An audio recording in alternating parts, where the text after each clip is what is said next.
The November wind cut through Silver Creek Reservation like broken glass. Sarah Redfeather stood at the kitchen window of her small ranch house, watching storm clouds gather over the Badlands. Her husband, Tommy's pickup truck, should have been pulling into the driveway an hour ago. "Mom, is Dad coming home soon?" 7-year-old Maya asked from the living room, her homework scattered across the coffee table. The girl had her father's dark eyes and her mother's determined jaw. "Soon, baby." "He probably stopped to help someone on the road." Sarah's voice remained steady, but her fingers gripped the edge of the counter. Tommy never missed dinner, not in 12 years of marriage. The phone rang at 6:47. Sarah's hand trembled as she reached for it. "Mrs. Redfeather, this is Sheriff Dawson. There's been an accident on Highway 240. The pause that followed stretched into eternity. "I'm sorry, Tommy didn't make it." The world tilted. Sarah heard Maya asking questions, heard her own voice making arrangements, heard the sheriff's words about a head-on collision and the other driver fleeing the scene. But nothing registered beyond the roaring in her ears, the sound of everything she knew shattering into dust. The funeral took place 4 days later, under a steel-gray sky. The entire reservation turned out. Tommy Redfeather had been more than a construction foreman. He'd been a tribal council member, a youth basketball coach, a man who fixed neighbors' roofs without asking for payment. Sarah stood beside his coffin in her grandmother's traditional Lakota dress. Maya pressed against her side and accepted condolences from people whose faces blurred into a river of grief. "We'll find who did this," Sheriff Dawson promised, his weathered face sincere. The driver's truck had Montana plates. "We're working with state police." Sarah nodded mechanically. Justice felt like a word from another language. That night, alone in the bedroom she'd shared with Tommy, Sarah found his journal in the nightstand drawer. He'd started keeping it after Maya was born, writing letters to their daughter about Lakota traditions, family stories, lessons about integrity.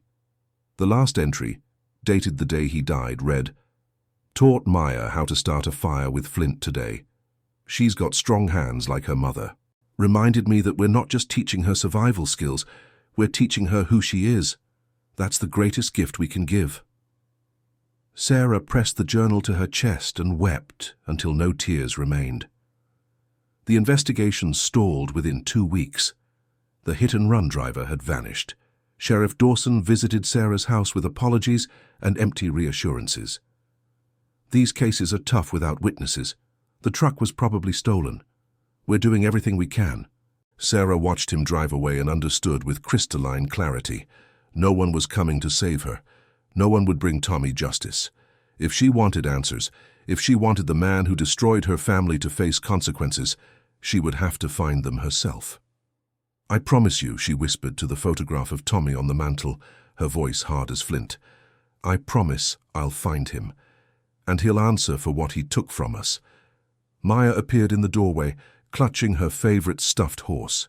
"Mom, are you okay?" Sarah turned, wiping her eyes, and pulled her daughter close. "I will be, sweetheart. We both will be. Your dad taught us to be strong, remember?" "Like the winter ponies," Maya said, repeating one of Tommy's favorite lessons about Lakota horses that survived brutal winters through resilience. "Exactly like the winter ponies." Sarah kissed her daughter's forehead, already planning her next move. She had a name from the sheriff's preliminary report, a truck registered to someone in Billings, Montana. It wasn't much, but it was a thread. And Sarah Redfeather knew how to pull threads until entire tapestries unraveled. Check if you are already subscribed to this channel, because stories like Sarah's deserve to be heard, and you won't want to miss what happens when a mother's love transforms into unshakable determination. Winter settled over Silver Creek like a heavy quilt.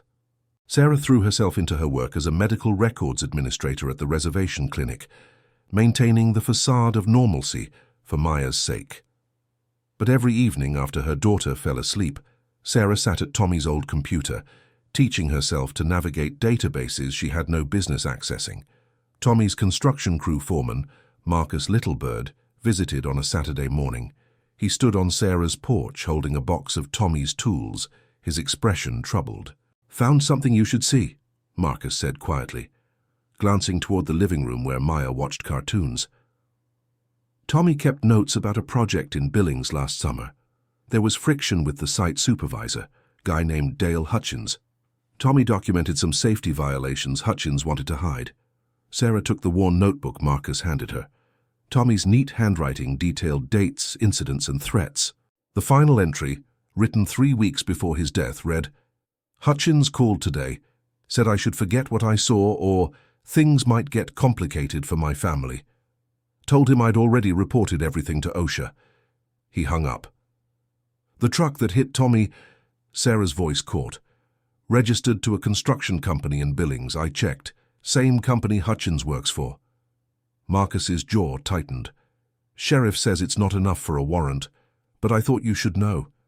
After Marcus left, Sarah spread Tommy's notes across the kitchen table. Patterns emerged like constellations. Hutchins had a history. 3 previous work sites, 3 workers who'd reported problems, 2 who'd later suffered accidents, insurance payouts, convenient timing. Nothing provable in court, but the trail was there for anyone willing to look. Sarah's grandmother, Eleanor, arrived for Sunday dinner with fry bread and tough love. At 83, Eleanor had survived residential schools, poverty, and the loss of her own husband to alcoholism. She studied Sarah with eyes that missed nothing.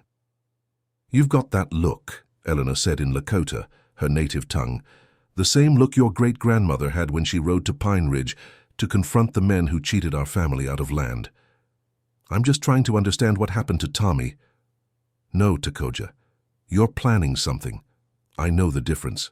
Eleanor reached across the table and gripped Sarah's hand. "Seeking truth is honorable, but revenge, true revenge, it changes you, makes you into someone you won't recognize." "He killed Tommy, Grandma. He left my husband bleeding on the highway and drove away. Maya lost her father, and he's walking free.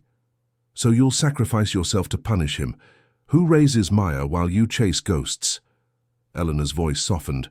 "I'm not saying don't seek justice. I'm saying don't let it consume you. Your daughter needs a mother more than she needs a avenger."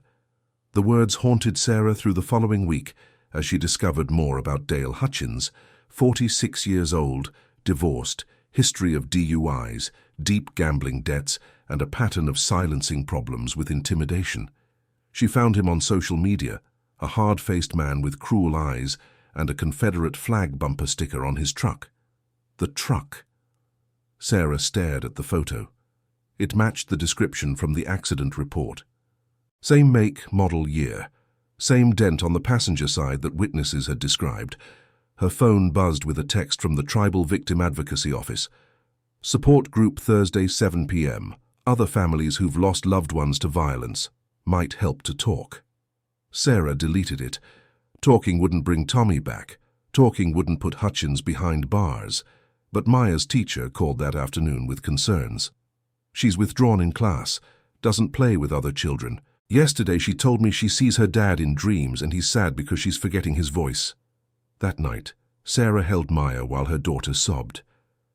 "I try to remember how Daddy laughed, but it's getting fuzzy. I don't want to forget him, Mummy." "You won't forget," Sarah whispered, though her own voice trembled. "We'll keep his memory alive. Together." After Maya finally slept, Sarah sat in the darkness of the living room. On one side of the coffee table lay her laptop with Dale Hutchins' address in Billings. On the other side lay the flyer for the support group. She thought about Eleanor's warning, about Maya's grief, about what kind of person she would become if she let rage guide her. Then she thought about Tommy's journal entry. Reminded me that we're not just teaching her survival skills, we're teaching her who she is.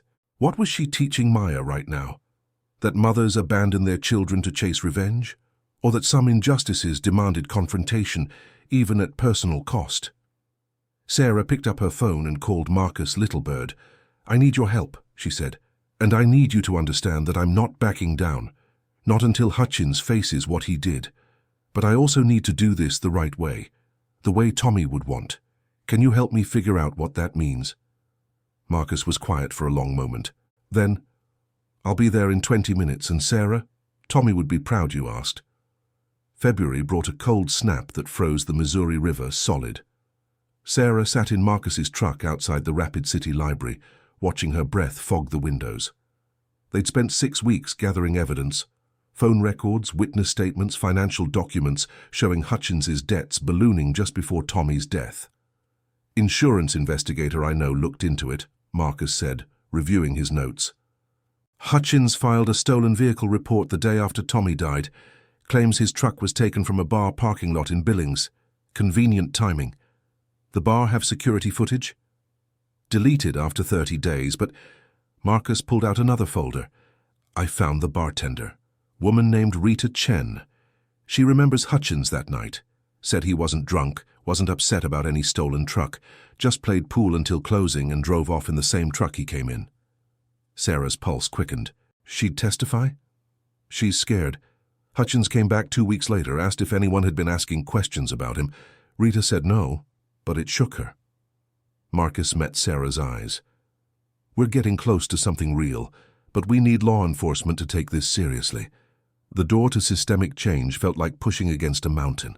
Sheriff Dawson listened politely to their evidence, but explained about jurisdiction, about the difference between civil and criminal standards, about how much proof was needed to overcome a stolen vehicle defense. Even if we believe he did it, and I'm not saying I don't, convincing a prosecutor is different. We'd need physical evidence tying him to the scene. We'd need proof he was driving that night. Sarah felt the old rage building. So he just gets away with it? Because he filed a police report and deleted security footage? I didn't say that. Dawson leaned forward, lowering his voice. But you can't take this into your own hands. Whatever you're thinking, don't. Let us build the case properly. On the drive back to Silver Creek, Sarah's phone rang. An unknown number. Mrs. Redfeather, this is Rita Chen, Marcus's friend. I've been thinking about what he said, about your husband, about doing the right thing. Rita's voice wavered. I saw something that night.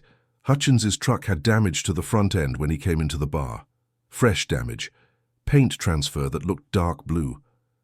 I didn't think anything of it until Marcus described your husband's truck.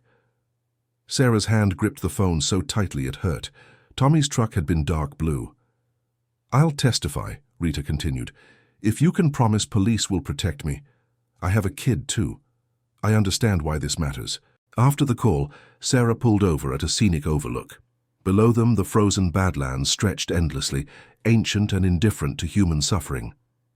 This could actually work, Marcus said quietly. Rita's testimony, combined with everything else. Or Hutchins finds out she's talking and she disappears like Tommy did. Sarah rubbed her eyes. I can't put another family through this. Then what? We stop? Let him win? The question hung between them. Sarah thought about Maya's drawing from art class, a picture of their family with an empty space where Tommy should be, labeled Daddy is everywhere now. The teacher had called it concerning.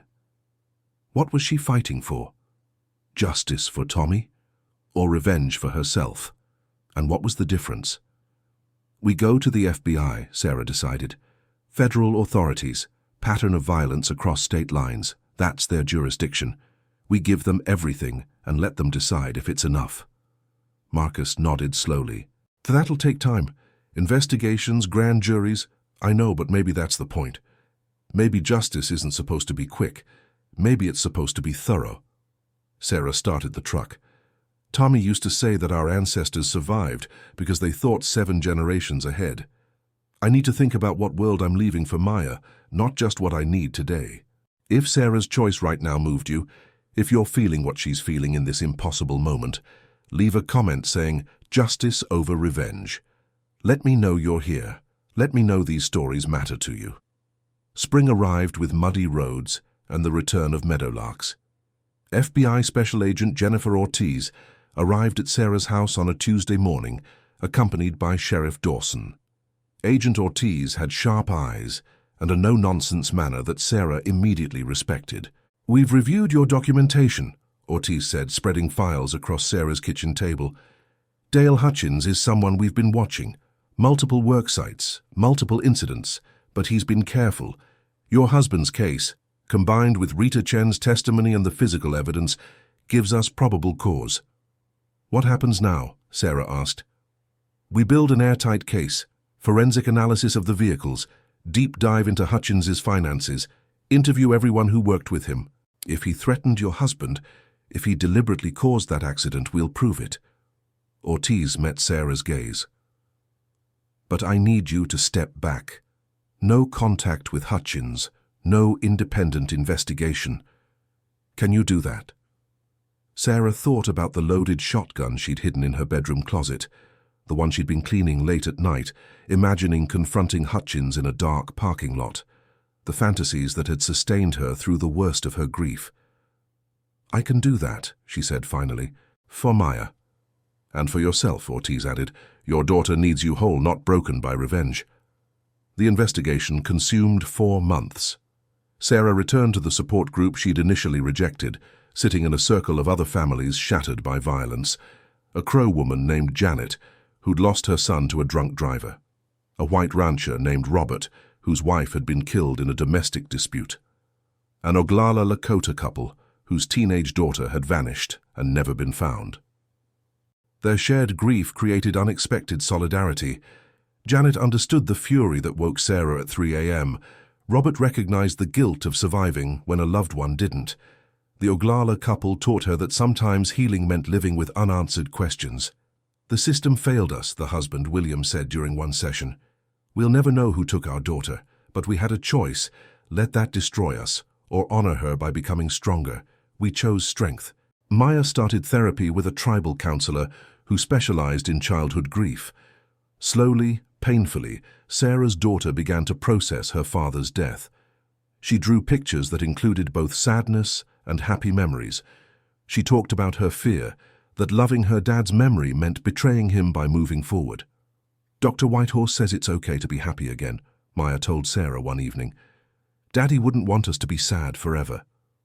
No, he wouldn't, Sarah agreed, pulling her daughter close.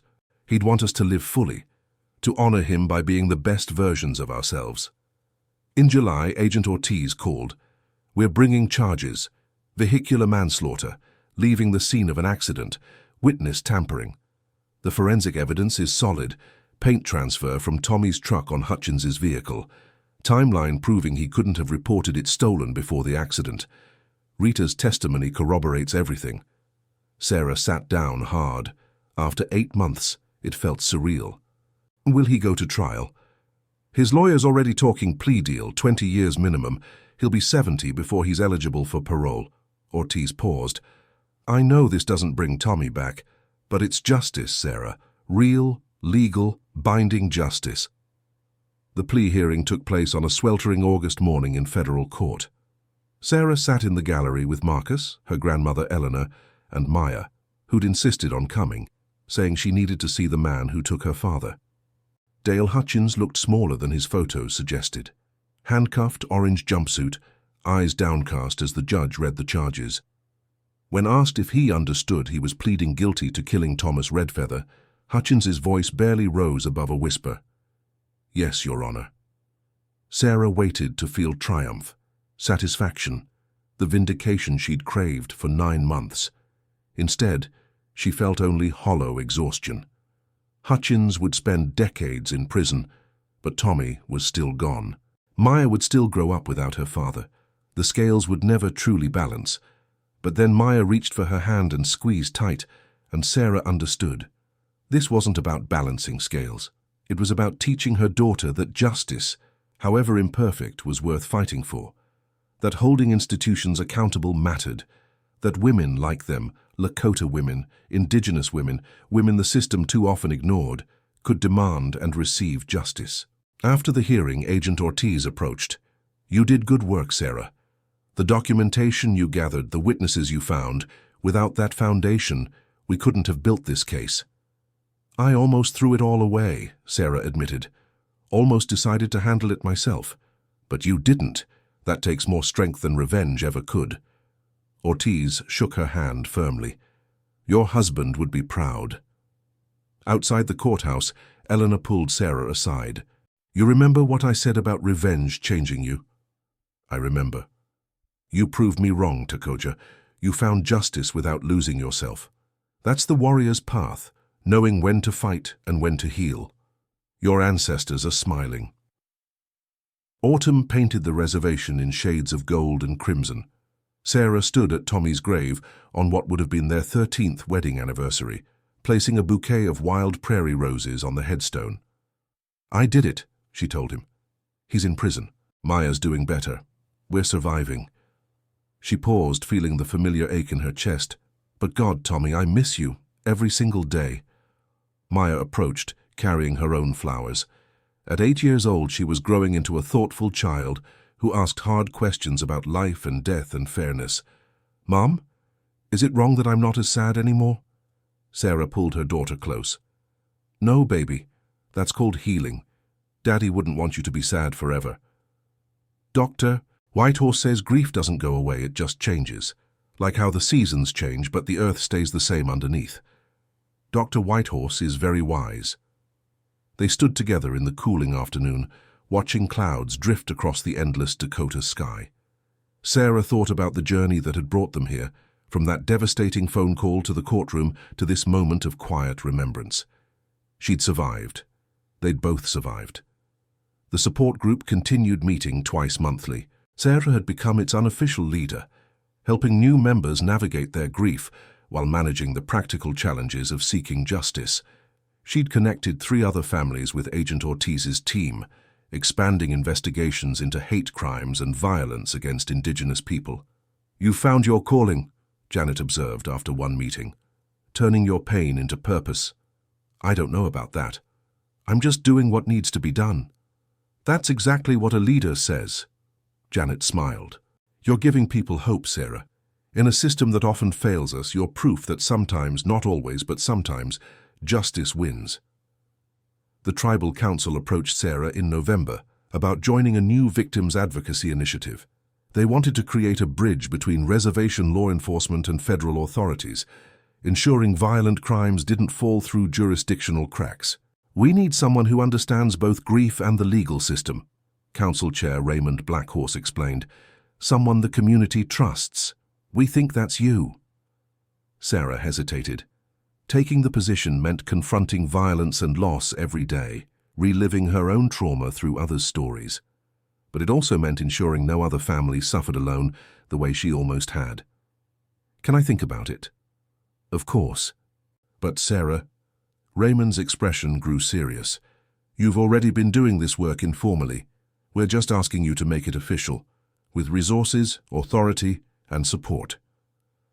That night, Sarah talked it through with Maya. Her daughter had opinions now, perspectives shaped by therapy and the maturity grief had forced upon her. "I think you should do it," Maya said. "You helped those people in your group. You could help more people. That's what Daddy would do. But it means I'd be working with sad families, people who've lost what we lost. That might be hard for you." Maya considered this thoughtfully. "I'm already sad sometimes, but when you help people, you're happy sad. Like when we look at pictures of Daddy and laugh about funny memories but also miss him, that kind of sad is okay. Happy sad." Sarah marveled at her daughter's emotional intelligence. "When did you get so wise?" "Probably genetics. Daddy was smart, and you're like super smart." Sarah laughed, genuine laughter that felt like medicine. "Okay, I'll do it. But you have to promise to tell me if it ever gets too hard. Deal?" "Deal." The winter brought unexpected friendship. Rita Chen, the bartender who'd testified against Hutchins, moved to Rapid City with her son. She and Sarah met for coffee, 2 mothers bonded by violence and the courage to speak truth. "I was terrified testifying," Rita admitted, "but watching you, how you fought for your husband, how you protected your daughter while still seeking justice, that gave me strength. You were the one who came forward. That took real bravery." "We were brave together." Rita stirred her coffee. "Maybe that's how justice works. Not lone heroes, but people supporting each other until the truth can't be ignored." Sarah's new role with the Tribal Council started in January. Her first case involved a young woman assaulted at a truck stop, a crime local police had initially dismissed as "he said, she said." Sarah helped the woman document evidence, connected her with specialized investigators, and stood beside her through every interview and court appearance. 6 months later, the assailant pleaded guilty. The young woman, 19-year-old Destiny Whitefeather, hugged Sarah outside the courthouse. I couldn't have done this without you, Destiny said. I was ready to give up. Never give up, Sarah replied. That's what they want, for us to be silent, to accept injustice. We don't accept it anymore. 2 years after Tommy's death, Sarah stood before a room full of law enforcement officials, tribal leaders, and victims' advocates. She'd been invited to speak at a regional conference on improving justice outcomes for Indigenous communities. My husband Tommy Redfeather was killed by a man who thought he could escape consequences, Sarah began. For a while it looked like he might. The system moves slowly. Jurisdictional issues create gaps. Resources are limited. But justice prevailed, not because the system is perfect, but because people refuse to accept failure. She talked about Marcus's loyalty, Rita's courage, Agent Ortiz's determination, her grandmother's wisdom, the support group's solidarity, Maya's resilience. I share this not because our case was unique, but because it shouldn't be. Every family deserves the same dedication, the same resources, the same refusal to give up. That's what we're building, a network of advocates who ensure no one fights alone. The standing ovation surprised her. Afterward, dozens of people approached with their own stories, seeking guidance or simply validation that their grief mattered.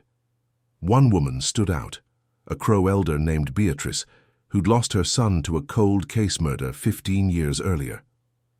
I gave up fighting, Beatrice confessed.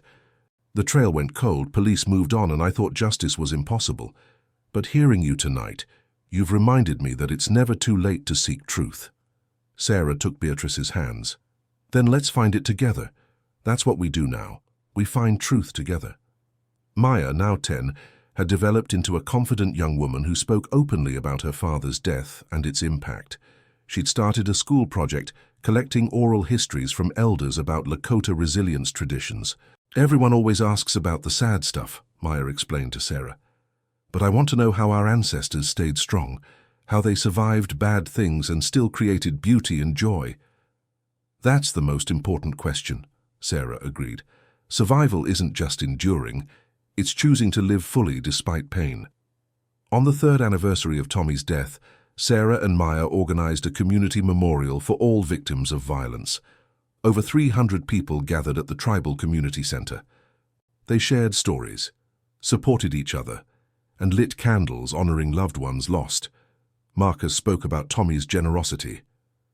Eleanor shared traditional Lakota teachings about grief transforming into wisdom. Maya read a letter she'd written to her father, thanking him for the lessons he'd taught her about integrity, courage, and love. I used to think losing you was the end of everything, Maya read, her voice steady. But Mom taught me it was also a beginning. Her beginning of learning who I am, who we are as Lakota people, and what it means to fight for what's right. You would be proud of us, Daddy. We're living the way you taught us to live, with honor. Sarah watched her daughter with overwhelming love. This child, this fierce, compassionate, resilient child, was Tommy's greatest legacy. Not the buildings he'd constructed or the games he'd coached, but the family he'd nurtured and the values he'd instilled. After the ceremony, Sarah stood alone at Tommy's grave as stars emerged in the darkening sky. I kept my promise, she whispered. Hutchins answered for what he did. But more than that, I turned our tragedy into something meaningful. I'm helping others the way I wish someone had helped us from the beginning. I'm teaching Maya that justice matters, that Indigenous lives matter, that her voice matters. The wind carried prairie sage and distant coyote songs, the eternal sounds of home.